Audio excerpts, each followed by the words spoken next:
What's something that you used to believe as a cop that you don't anymore? Mm, that's a good one. This one's going to be a little harsh. That people can change. There was a beautiful quote that said, "When people show you who they are, believe them." You have these people; they've just been in and out of jail and prison their entire lives. You have a 50-year-old guy with face tattoos who spent half his life in prison. Is he going to change? No. I've met three people in my entire life that got in trouble and turned it around, Mm. and that's out of thousands of people. I think there's some part of the brain that just eludes to deviancy. It's there's people instead of getting a job and working hard, they'd rather steal or sell drugs or just kind of operate in that underbelly of civilization. And in your experience, have you noticed a similarity between all these people? Like, because our brain's really good at pattern developing. Yeah. It develops patterns, seeing this and that. No, I mean I've seen the entire rainbow of genders, creeds, and colors. It's hard to pick out any kind of commonalities with it. It's just I think most people are good. I would say 7 out of 10 of everyone you see on the street are just good law-abiding people. And throughout all the time, we've always had that 3 out of 10. Criminal crime has been around forever, right? Yeah, interesting. But yeah, I think it's one of those things where I stopped believing that people can change because they say they want it, but they don't do it. Imagine if I told you, "Hey, I want to run a marathon." And then you check in on me, "Hey, have you been running?" No. "Hey, have you been running?" No. "Oh, the marathon's next week." If I haven't ran a mile, have I done anything? No. Oh, I guess talking and doing are just two very different things. good. That's a very wise take on that. So people cannot change for most of the time, and you said it's three or four, maybe out of thousands that you realize. I've met three people that have been to prison and now have a very good, respectable quality life. And what was the turning factor? I don't know if you had a conversation with them or like how did it go for you? I would say all three of them had like a waking up moment. Um, yeah, it's hard to say, but one of the guys, he gave me a great quote because I asked him. I said, "Hey, you're one of very few people that turned it around. How'd you do it?" And he just looked me straight in the eyes and he said, one day you just got to stop smoking crack. And that applies to all elements of crime. Like you just need to stop robbing. You need to stop slinging drugs. Yeah. So he just made the decision that he's not doing it anymore. So you can get into this kind of duality of it of like, do they want to do it? Do they like doing it? Or are they forced to do it? As some narratives claim, there's people that are obviously, life's a game and it's not fair. You have people that are born billionaires and you have people that are born in the lowest depths of poverty that you can't even comprehend. Mm. And unfortunately, that's all random. Some people get incredible hands dealt to them and some people get shitty hands dealt to them. And it's how you play the cards. I just want your spiritual take on that because that's a good thing, very good thing that you mentioned about like people are handed certain types of cards in their lives. And is it fair to them or is it unfair to them or is it unfair of life? Because the position they're Mm, put up in. Because someone could be born to a billionaire and yep. someone could be born to some crackhead, who knows? Or a prostitute. You never know. It's a roulette table.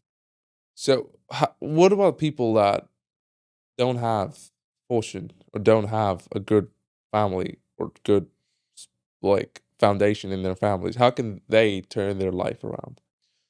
Well, I think you have to remind yourself that it can be done. There's a beautiful quote by Marcus Aurelius that said, "If it is humanly possible, it is within your reach." So if someone can do it, you can do it too. So now a perfect example of this would be, the Tate brothers, right? Mm. No, just got removed off YouTube. Sorry. Up, canceled. But they grew up in was it Luton? I think Luton. Luton. Yes, sorry, Luton, my yes. American. But they No. grew up in not an advantageous part of the world. On pen and paper, they shouldn't have made it, but they did.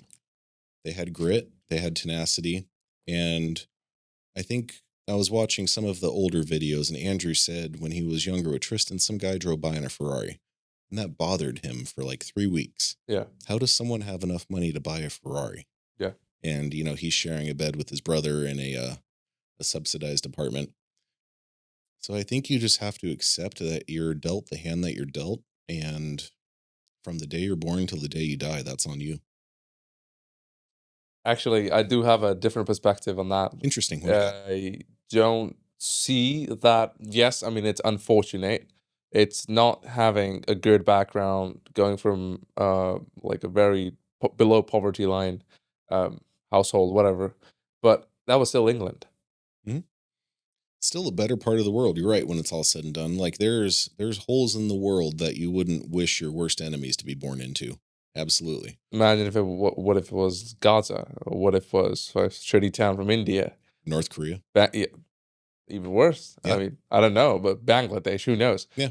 That being in that position, what he was in England. Mhm. Well, imagine if the countries were flipped up. He was an American citizen, born in America, and now a British citizen Mhm. because of the mother, whatever. But I still believe there was a very high chance of him coming out of that than someone in a third world country. Wouldn't you Well, agree? of course, but I mean, there's also billionaires in the third world, right?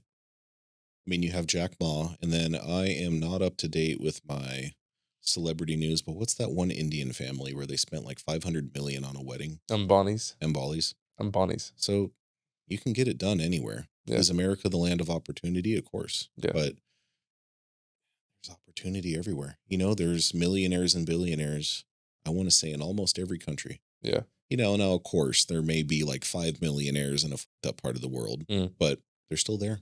But again, that comes down to probabilities, I believe, Sure. as you just mentioned, because Bonnie's, as we talked about, Mhm. great guy, his big guy, billionaire. It was inherited, Mhm. FYI, and because it's like let's say some initial like J.P. Morgan, Yeah. back in America, Mhm. they were that for India. Yeah, that Uh, equivalent. yeah. Okay, so just like a Rockefeller or Yeah. huge household name. Yes. Yeah. Exactly in that sense. But we talk about like also like probabilities and population wise, because India is I think at number one right now, 1.4 billion, Is it 1.4? 1.4 now. That's wild. That's What's the US at? It's like US is at 365 million. wild. Yeah, so it's like 4 times 4 times the population and probably half the square miles. half the square miles, and also the probabilities of people being fit or people Mhm. coming out of that shithole. I think I think personally it was bad Mhm. for like let's say Tate for example or other people Sure. around, but they're first world countries. You do have 1,000 times more advantage Absolutely.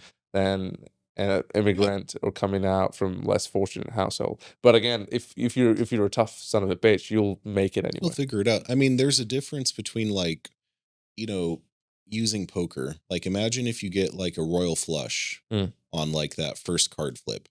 That's like the perfect hand. Let's call that being born to a billionaire, Correct. right? You can still get like a king pair or a queen pair. You can still get a decent hand. You Yeah. don't have to get this just, oh, I'm winning this guaranteed. I mean, it's one of those things where I feel like if you sit down, you can poke holes in anyone's life, right? Nobody is born perfect. Nope. I'm sure there are people that have been born to wild estates and they're probably depressed. They're on SSRIs. Just all that money just completely blew their rev limiter. They have no meaning to life. They want a helicopter, they get a helicopter. And that's fun for a couple of years, but make it boring after a while. Yeah. Like one of my dear friends, Tomo, he was telling me the other day he like was enjoying this $200 steak, and as he was eating it, he thought back to when like he couldn't even afford ground beef Mm. at the market, and that's what made that steak so cool. So I feel like part of what makes it so enjoyable is kind of the struggle. And now, of course, when you're in the trenches, nobody likes it, right? Everyone has their own battles, and they suck, but they normally make you better. Completely agree. But that comes down to now one generation. Like you go through it. I think there's a big like old saying as well, like sixth generation, it's its whole cycle that Mhm. first generation goes up from the poverty and then you're middle class till you become kind of upper middle class and then rich and then Yep. super wealthy. You stay there for about 2 generations and then You lose it. So- Well, and that's why I think it's very important to have like trusts and wills set up. Mm, It's almost like writing your own rules to your board game, right? mm, If you have the wherewithal to go, okay, most families blow through their wealth after a couple generations. What if I make a set of rules that never die?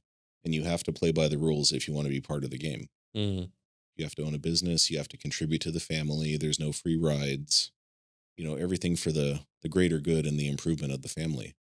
I would argue you could push that out to 10 plus generations. mm. You would just need that really good set of rules.